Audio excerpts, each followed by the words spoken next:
Pernahkah anda mendengar senaskah Al-Quran yang ditulis menggunakan darah manusia? Video ini akan menceritakan tentang wujudnya sejarah Al-Quran yang berdarah.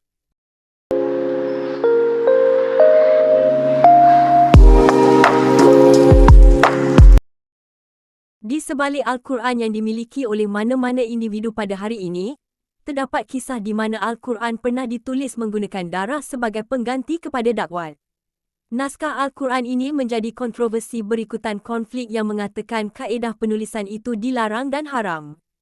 Perkara ini terjadi pada lewat era 1990-an, di mana pemimpin Iraq ketika itu Saddam Hussein mengambil keputusan untuk menulis Al-Quran menggunakan darah sebagai membayar nazar selepas anaknya Uday Hussein terselamat daripada dibunuh. Menurut Saddam, kitab tersebut adalah ucapan terima kasihnya pada Sang Pencipta yang membantunya melalui banyak konspirasi dan bahaya. Hidupku terlalu penuh dengan bahaya, seharusnya aku sudah kehilangan banyak darah. Namun, hanya kerana sedikit sahaja darahku tertumpah, aku memerintahkan seseorang menuliskan ayat-ayat Allah dengan darahku sebagai rasa syukur.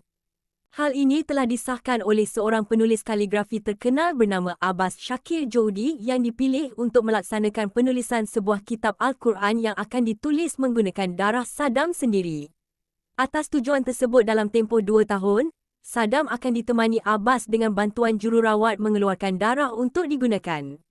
Abbas dilaporkan menggunakan sekitar 24 ke 28 liter darah Saddam bagi tujuan penulisan, dicampur bahan kimia bagi menghasilkan dakwat yang sesuai untuk manuskrip.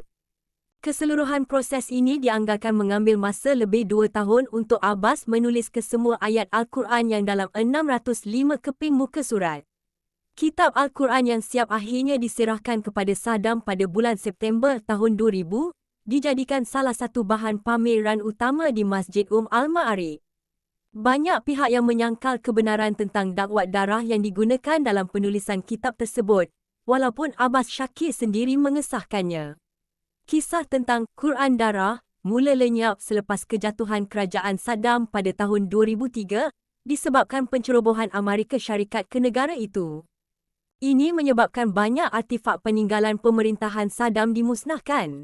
Al-Quran tulisan darah sempat diselamatkan Sheikh Ahmad Al-Samarai, salah seorang pemimpin Islam Sunni di Iraq. Walaupun berbelah bahagi demi melindunginya, Sheikh Ahmad terpaksa memindahkan kitab di kalangan rumah sanak saudaranya. Gerakan kerajaan baru Iraq ketika itu yang mahu menghapuskan saki-baki tinggalan legasi Saddam sepenuhnya. Menurut Sheikh Ahmad sendiri, kitab Al-Quran tulisan darah itu merupakan satu enigma atau misteri yang sukar untuk dijawab. Dakwatnya dibuat dengan menggunakan bahan bernajis iaitu darah, ianya merupakan satu perbuatan yang haram di sisi Islam. Namun menghapuskannya juga dijangka akan menimbulkan isu yang berbeza. Untuk beberapa tahun, kitab tersebut disembunyikan daripada pengetahuan umum dan sehinggalah laporan berkenaan penyimpanannya dilaporkan sekitar penghujung tahun 2010. Banyak pihak ketika itu masih giat berusaha untuk menghapuskan apa saja artifak yang berkait dengan Saddam, khasnya mereka yang datang dari komuniti pemimpin etnik Syiah di Iraq. Namun bagi sesetengah pihak, Quran darah Saddam merupakan satu bukti yang masih perlu dipelihara. Naskah Al-Quran itu rupa-rupanya telah disimpan di dalam bilik kebal yang dibina di Al-Ma'arij, yang telah dinamakan semula sebagai Al-Qura atau Ibu Semua Bandar, ianya merujuk kepada Baghdad. Rupa-rupanya pada tahun 2005, kerajaan Iraq telah membincangkan tentang masalah tinggalan Saddam di negara mereka. Hasil perbincangan itu, mereka bersetuju semua tugu Saddam diluluskan untuk dirobohkan. Dalam isu Al-Quran berdarah ini, kerajaan Iraq bersetuju untuk menyimpan naskah tersebut secara tersembunyi di dalam sebuah bilik kebal di Al-Qura yang dilindungi dengan 3 pintu besi. Selain Al-Quran tersebut, beberapa artifak lain milik Saddam turut sama tersimpan dan kesemuanya dianggarkan mampu mencecah jutaan ringgit seandainya dilelong. Al-Quran tulisan darah itu ditempatkan dalam sebuah ruangan kaca bagi melindungi kualitinya.